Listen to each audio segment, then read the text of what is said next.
special guest, Aimee Tariq. Aimee is a health coach. She is an author. She's featured in Inc. magazine, Forbes, among many other publications as well. Aimee, welcome this morning. Thank you so much for having me. I'm so excited. Hey, would you take just a couple minutes and tell our people a little about who you are, where you're at, and kind of what you've got going on right now, and your good news? Yes, I have excellent good news. I just found out that my latest book, Panic, Germs, and the Truth Inside American Mouths, has officially reached the #2 place in the Wall Street Journal bestseller. So Come on, girl. Congratulations. Thank you.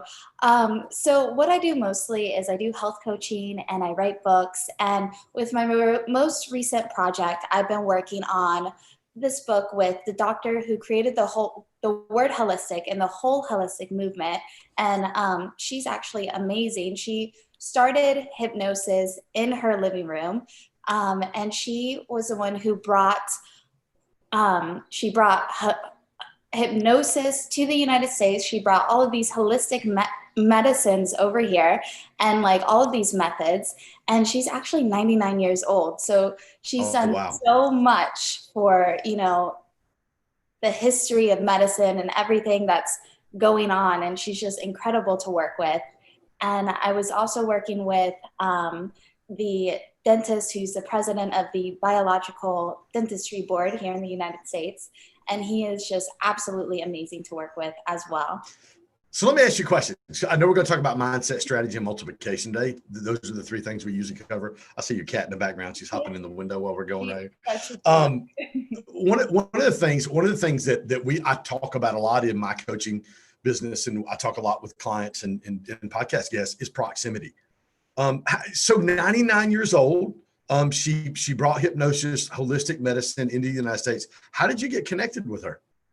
I think it was just fate because interestingly enough, one of the books that I haven't published yet, it has like the word holistic in it. And it's going to be more about, business and entrepreneurship. And I wrote this before I even knew that there was somebody who created the word holistic. Like I never thought about that. My whole life, holistic was a thing. And so I never even thought about that. And I happened to meet her at an event in San Diego. And actually, we connected immediately. And it's like, it was just amazing. And it was amazing how we were able to meet and just connect immediately. And it went from there. So talk to me. So proximity, for us in the way that we teach it is really that relationships are really what move us forward. And obviously this has been a huge relationship with you. You've got a #2 bestseller on the Wall Street Journal list. You've been featured in Inc. magazine, Forbes, Entrepreneur. You're already a pretty accomplished author, and I know this is deviating a little bit of what we talked about, but relationships are key to where we go and how we progress as individuals, as business owners, as entrepreneurs, even in our health journey. So talk to me a little bit about the importance of having this relationship. And what's the lady's name? Her name is Dr. Gladys McGarry. Yeah, talk to me about the importance of what she's meant to you in your journey of being able to just even rise as an author and be able to get your message of nutrition and helping people feel energized and good. How she helped you do that? Well, sometimes whenever you're a health worker, like you feel like what you're doing isn't really enough. And you feel like no matter what you do, it's never enough because there's always more sick people. There's always more things happening. So you always feel like it's not enough. But then watching how she's been fighting for her dreams and, healing people and doing everything despite all of the obstacles that she's faced all of these years, and really without doing it with much recognition because so many people don't even know, like I didn't know, what a big part she was in everything. And so it was just a huge eye opener that, this woman was working 80 years towards her dream of opening her living medicine. It's not really a retreat, but her living medicine organization. And she's been working towards it for 80 years or more. And so that persistence and just seeing her persist despite everything she's been to, she has some amazing stories. It really it lit a fire in me that I want her to be heard, and I want everybody to know about her. So that gave me like a fire that I didn't really have before I met her, because it wasn't about me. It was about the bigger message, the bigger piece, and just letting her voice finally be heard and her story be heard. I love that. And I love the selflessness in you to be able to it's not about your platform, but how can I take what this lady's done and the impact she's made in my life? And I think that's really the true definition of proximity. It's not something I say this in our upcoming Growth Stack Drive series and in my upcoming book is, I don't want something from you. I want something for you. And that's the way you approach this relationship. And I think that's what's beautiful about people when they approach proximity and relationships in the right way. It's just, I don't want something from you, but hey, let me take your message. You made an impact. Let me take your message and help you forward your message. And in turn, it's the rising tide rises all boats. Zig Ziglar, if I help enough people get what they want, I'm going to get what I want. Talk to me. So you've published several books, been featured in several different magazines, just hit number 2 on the Wall Street Journal list. One of the things you said you learned from her was it took her 80 years to just really even see her dream come to fruition. Talk to me a little bit about mindset and how you've developed your mindset and what you learned from her in getting to where you are today. Absolutely. Just to keep persevering no matter what happens. For example, right before this Wall Street Journal hit, the coronavirus happened, everything was delayed. And in that time, she actually fell and she broke her ribs and her lungs collapsed. And she was in the hospital only for like a little bit of time.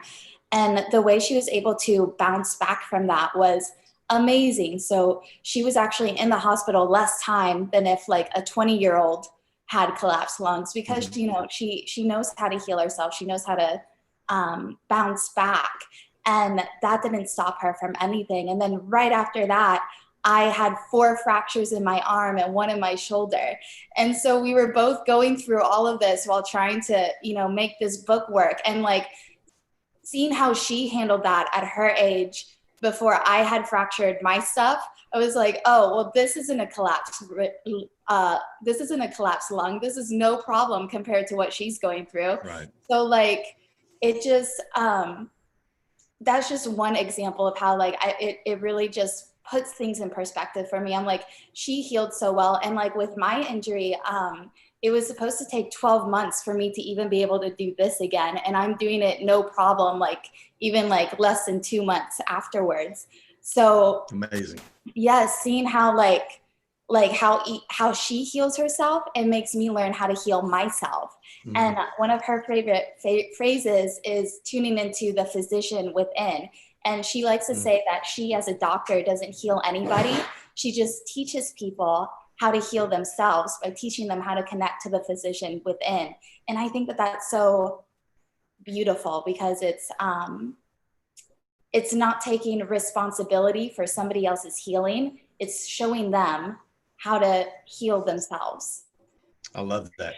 Talk to me about, as you were kind of on that journey again of publications and writing books, talk to me about some obstacles that you face, obviously with your arm and the fractures, and then having that relationship with the doctor. Talk to me about some obstacles and how you overcame those obstacles in that journey, and just about how you've honed and sharpened your mindset, Aimee.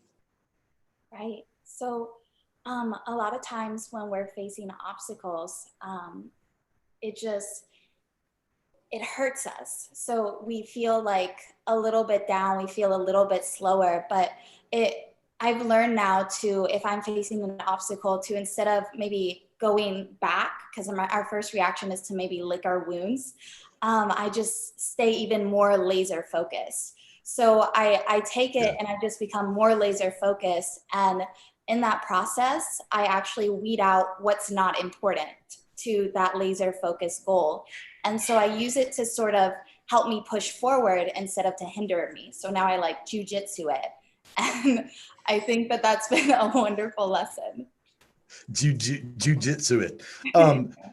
Talk to me a little bit about what you do. I know in your bio, you talk about helping people feel good, about being energized, and about keeping that ideal weight in order to prevent future diseases. So I actually posted yesterday, I don't know if you saw it on my Instagram. I started 8 months ago. I set a goal to lose 66 pounds. I'm down about 44 and about 13 inches off my body. And really my thing, obviously not from a scientific standpoint where you come from, or an educational standpoint, but just for me, it really is about mindset. It's about, and I say this a lot, incremental, not monumental. Every single day making decisions to get in the gym, every single day making a decision to go, no chocolate chip cookie, I'm not going to eat you. I'm going to eat what I'm supposed to eat. Talk to me about your journey. Like what gave you the passion to do what you're doing right now with people? Well, first I want to say congratulations. That's a huge step. And every day, those little steps of not eating the chocolate cookie is actually a huge step. So that's amazing. Yes. So my journey started, I was a senior in high school. I was cheerleader, president of every club. My life looked absolutely perfect. I had scholarships to go to any college I wanted to go. My life looked absolutely perfect looking in. But then one day I got back home after a long day of school and activities and then work afterwards, because I used to work as well. And my heart rate was just going so fast and I could feel it against my chest. And it actually, at that time, it left a bruise on the inside because of how fast and strong it was going. It was going over like 160 beats per minute, almost 200 beats per minute. Sometimes it would be at 200 beats per minute. And for those listening, our average heart rate for all of us adults listening right now is closer to 70 beats per minute. So having 170 to 200 beats per minute just from doing nothing is extreme. And so I went to the hospital and, doctors couldn't find out what was wrong with me. And for the longest time, they just said, people sometimes are just sick and that's just how it is. And I really couldn't accept that answer because I was so young and I thought, I can't live 70 years like this and without any answers. I can't do it. I'm not living and I'm not dying. I'm in this horrible limbo. And I just made a choice. I decided that if I'm not going to die, I'm going to do everything I can to find out how I can heal. And at that time, POTS was like a brand new thing. And so not too many people knew about it. And like, there were lots of diagnoses and diagnoses, a lot of brand new things that now a lot of people deal with. And what I did was I started researching and, I decided to eliminate all toxins from my life. And, I de-stressed my life. I switched everything to organic. I started looking at, what I was eating. And finally, eventually I realized that, I even had like a gluten allergy, and that was like the main cause of everything that was happening. And I just worked on things little by little until eventually, like now I'm absolutely perfect. I'm well enough to fracture my arms while skateboarding. So you were skateboarding. That's how you did it. Yes. So I have absolutely regained all of my health. And, it's funny because whenever I fractured my arm, people were like, oh, I guess you're not skateboarding again. I'm like, I absolutely will, because what's the point of me being healthy if I can't if I can't do those things? I will absolutely keep doing all of those things, because I remember when I was in that limbo, just not being able to do that and having that not be my choice was the worst feeling. So now I just live every second to the fullest. You said something, Aimee, just a minute ago. You said, so you went in, there's two things I wanted to hit because I love what you just said. You said, they told me that sometimes we're just sick. And you said, that's not good enough for me. Yes. Talk to me about, again, that points towards mindset. Talk to me about what your thought process was when the doctors, your heart's racing, there's got to be fear, there's got to be some anxiety. And then they come and go, instead of giving you a prognosis, they come and go, well, sometimes you're just sick. Talk to me about that process, your thought process at that moment of going, that's not good enough. Yes, it was heartbreaking because I had so many dreams. I was actually going in to be a doctor, and I couldn't do that because I was so sick.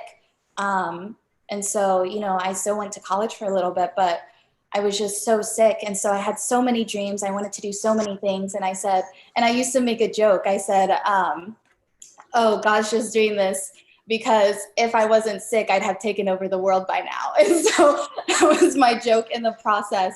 Because I just had so many things I wanted to do. And I just said, this can't be my life. Like, either I'm going to find a way around it, or I'm going to heal, but I'm not going to live 70 years like this. Like, I'm just not going to, because I'm not dying. They said I'll probably live just as long. I'm like, it's just, I can't do that. And I was so disappointed with so many physicians, because I say that some physicians are physicians, and then some physicians are healers. And so I really needed to find physicians that were healers, that were wanting to really do whatever it took to help me heal in that process. And so there was just a lot of disappointment, a lot of heartbreak for so many reasons, because a lot of people, once you realize, because I was disabled, right, during that time, that was a huge disability. And whenever you go through something like that, you see how a lot of people treat disabled people. And that was absolutely heartbreaking. But then I also saw the angels, the people who really take care. And so I chose to focus on what I called the angels. And yes, during that, I'm getting a little You're emotional. good, you're fine. But yes, during that, it was a heartbreaking time. It was, but I couldn't give up, because I just had so many dreams, and I wanted also to heal, so that other people could say, maybe I can heal too, even if, right. Nobody understands what it is I'm going through, even if there's no diagnosis, even if nothing makes sense, whatever it is, because there's so much science doesn't know yet. I want to be able to heal. And that was a huge thing as well. And then also, it's so interesting, because so many people think, doctors know everything, science knows everything, but there's so many people out there with well, now coronavirus, everybody realizes that we don't know as much as what people, I think. Right. It's interesting, because a lot more people are only now becoming aware that science doesn't know that much about a lot of things. And I think that's part of the big panic, because I think, they might have always thought, scientists know everything, doctors know everything, and they always felt safe. And it's interesting, because with this panic, with the virus and all of that, I went through that already with my illness. And so I already understand that science isn't absolute, that there's still so much we don't know, that doctors don't know everything. And so I can see that anxiety that a lot of people are feeling, like just now becoming aware of that. And it's interesting, because in the beginning, whenever I first had that illness, people would just say, well, why don't you just, take medicine for it? And there's no magic pill for anything. And I think people are now, because of what's happening, really starting to realize that. But I remember when I was going through that, it was such a struggle to have to explain, that's not how illness works. That's not how disease works. There's not just a magical. Let me ask you a question, Aimee. What would you say to somebody who's listening to our podcast today or watching live today, who's got an obstacle in front of them? That's a pretty huge obstacle you had in front of you. I mean, it's really cool to say Inc. Magazine, Forbes, Entrepreneur, #2 best-selling book on the Wall Street Journal list, but you had to overcome a pretty large obstacle to get where you are today. So what would you advise people when it comes to mindset in they're facing something right now that's just as large in their life? What would be your advice to them today? I always believe this, that if you weren't meant to have that dream, it wouldn't have come to you. So whatever it is that you want to do, it's there for a reason, because you're meant to do it. You wouldn't want to do it if it wasn't meant for you to have it. And so that's a huge thing, because I think so many people say, well, what's the point of me trying? Maybe it's just not meant to be. If you want it, then it is meant to be. And it's really that simple. I love that. You said something just a minute ago too, earlier. There was two things I wanted to touch on. The one was the one we touched on. The other is you said I de-stressed my life. Yes. Talk to her, because I know that's something you're super passionate about. I see you lighting up as soon as I said it. Yes. Talk to me. What does that mean for our audience today who may not understand what de-stress my life means? Absolutely. So I see this a lot in the entrepreneur world. People are very happy to be busy, sometimes for the sake of being busy, and to show off like how busy they are, and oh, I never take breaks, good for me, and just claiming that it's a type A personality. And I have that type A personality, I understand, but this really made me realize that I can relax and I can be stress-free and I can be just as productive. People look at me and they see me relaxing and they see me being stress-free and they say, how did you get everything you got if you're here relaxing and you're having fun? It's like, because of that, because I can tune into those higher energies and have fun and live in the present and be happy. I can then focus on work when I want to focus on work. I'm not overtired. I'm not overworked. I'm functioning optimally. And a lot of people think more work, more work, more work. That's the answer. But really, it's just a balance. You need to live. You need to take care of yourself. And once you do that, whenever you work, it's going to be so much more effective.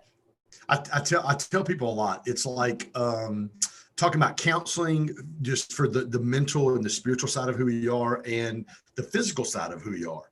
When you buy a car, you don't get the oil change when the engine blows up. You get the oil change every 3,000 to 5,000 miles, and it's called preventive maintenance. The better you take care of your automobile, the longer it lasts and the more it's worth. And we're the same way.